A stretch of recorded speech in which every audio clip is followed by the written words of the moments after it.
আমি কামাই চালাই না, আমার 100 টাকা দিয়েছি। আমি তো কার্ড জমাতেছে, আমি কামাই যাচ্ছি। কার্ডের চাল যাবে, এই কার্ডের চাল কার্ডের চাল যদি থাকে, কার্ডের চাল যদি থাকে কত পাইবে? 30 কেজিতে অনেক সময় দেখা গেছে 2 কেজি 1 কেজি মাল কম হয়।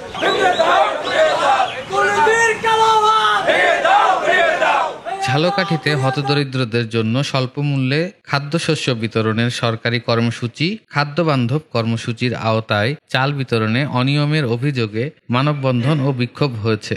শনিবার সকালে ঝালকাঠির সদর উপজেলার কেওড়া ইউনিয়নের সারেঙ্গল বাজারে ভুক্তভোগী ও স্থানীয়রা এই কর্মসূচি পালন করেন। বিক্ষোভকারীরা বলেন, নীরব ইস্টর সারেঙ্গল বাজারের ডিলার মোহাম্মদ জালাল আহমেদ শিকদারের দোকান থেকে প্রতি কেজি 15 টাকায় খাদ্যবান্ধব চাল বিক্রির কথা থাকলেও তিনি কার্ডধারীদের কাছ থেকে অতিরিক্ত 100 টাকা করে নিচ্ছেন। প্রতি কার্ডে 30 কেজি চালে 450 টাকার পরিবর্তে 550 টাকা করে নিচ্ছেন। আমি কামাই চালাই না, আমার 100 টাকা দিয়েছি। আমি তো কার্ড জমাতেছে, আমি কামাই যাচ্ছি।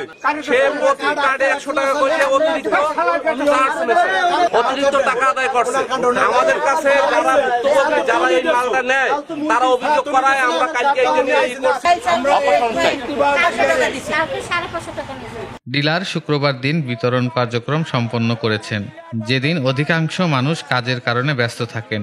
এতে সুবিধাভোগীদের উপস্থিতি কম থাকায় সহজেই অনিয়ম করা সম্ভব হয়েছে বলে দাবি করেন তারা। আমি ঘুরিয়ে গেছি 2 দিন, এই দোকানদার গুলি হেও জানে, বুঝলেন, মেম্বারি প্রার্থী ছিল, হেও জানে, এর কাছেও কইছি, সাইনবোর্ড নাই দেখেন, এই দিয়েটি চলে গেছে। অভিযুক্ত ডিলার মোহাম্মদ জালাল আহমেদ শিকদার অভিযোগ স্বীকার করে বলেন, চাল আনার সময় যাতায়াত খরচ আছে, সেই খরচ বাবদ 50 থেকে 100 টাকা করে বাড়তি নিয়েছি। তবে এই অর্থ নেওয়া বৈধ কিনা এ প্রশ্নের সদুত্তর তিনি দিতে পারেননি। সরকারি খাদ্যবান্ধব কর্মসূচির আওতায় কার্ডধারী হতদরিদ্ররা 30 কেজি চাল 15 টাকা কেজি দরে কেনার সুযোগ পান, কিন্তু এই কর্মসূচির মাধ্যমে অতিরিক্ত টাকা নেওয়ার অভিযোগ এলাকাবাসীর মধ্যে ব্যাপক ক্ষোভের সৃষ্টি করেছে। ধন্যবাদ আপনাকে সবাইকে। আমাকে